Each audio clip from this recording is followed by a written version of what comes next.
Three members of Congress have said Biden should be removed from office using the 25th Amendment. Of course he should.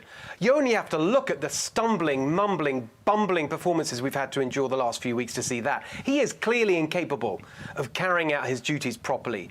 He thinks he went to the Tree of Life synagogue after the mass shooting there, but it turns out it was a phone call a year later. They have to tell him where he is, to wipe things off his face, which reporters to call on. If he can't run his own press conferences, how's he supposed to run the country? The people around Biden know how bad it is, but the last thing they'll ever do is invoke the 25th Amendment. They love this setup. A weak puppet who signs whatever they put in front of him. Perfect! That's the whole point of Biden. As the Silicon Valley saying goes, Biden's mental incapacity isn't a bug, it's a feature. It is why he's there. 46 members of Congress think Biden should resign, and of course, he should.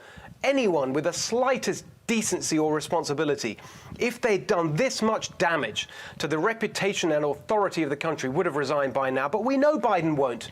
He's a vain, self-inflating machine politician who's been plotting and scheming to get this job his entire adult life. No joke, as Biden would say. In the mid-1960s, when he was in his early 20s, the first time he met the parents of his first wife, they asked him what he wanted to be, and he said, president. President of what? They asked. The United States, he replied. What kind of person talks like that, thinks like that? A sociopath with narcissistic personality disorder, that's who. Someone like that literally has no shame. Biden's not going to resign. So, how will there be accountability for the needless deaths, the nauseating debacle, the national disgrace of Biden's Afghanistan disaster? Mitch McConnell says, the midterms. What is he talking about?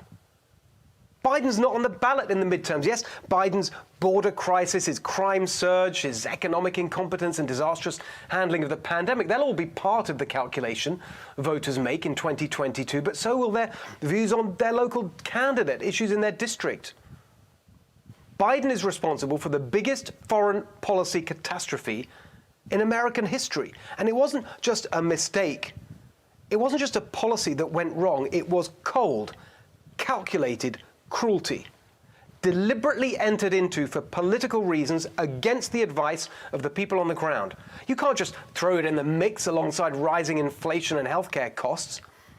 If a president can do this much damage to the country, can be this derelict in his duty, can cause the death of 13 American servicemen and women and countless others without censure or rebuke, without any direct consequences, what does that say about the health of our democracy?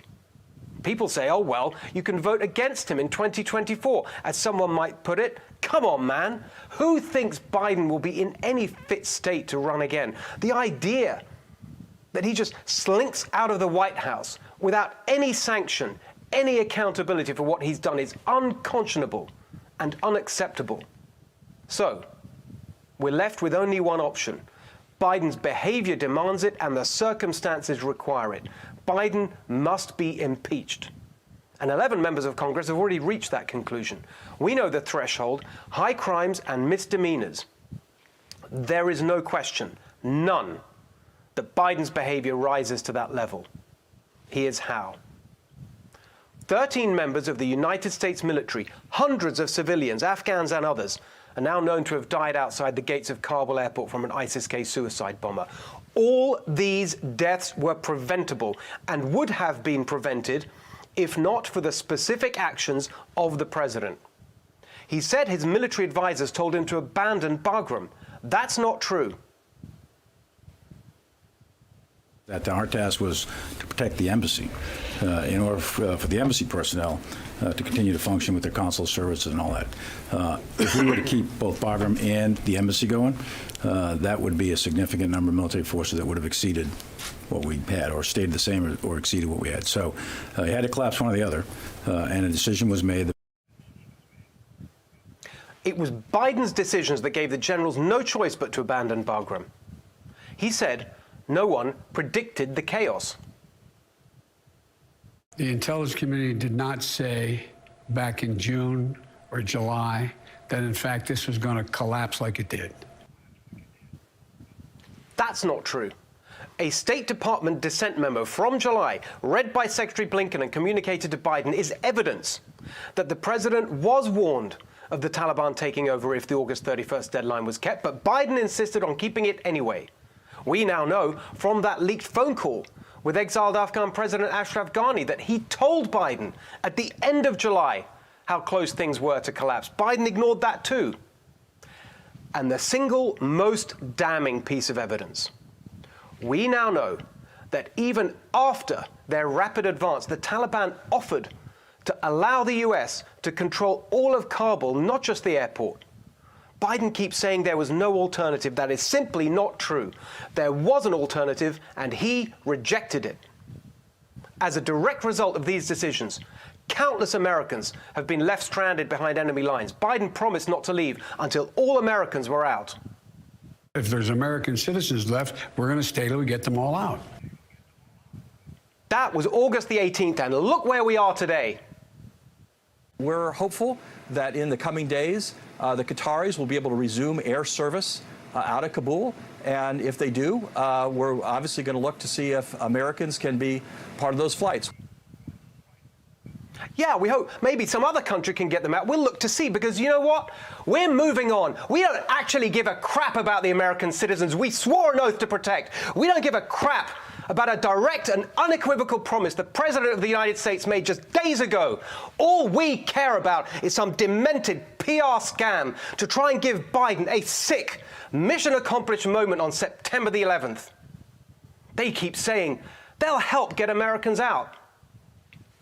If an American in Afghanistan tells us that they want to stay for now, and then in a week or a month or a year, they reach out and say, I've changed my mind, we will help them leave. Literally, the day after he said that, his own department issued a travel advisory telling Americans to make arrangements to leave that, quote, do not rely on U.S. government assistance.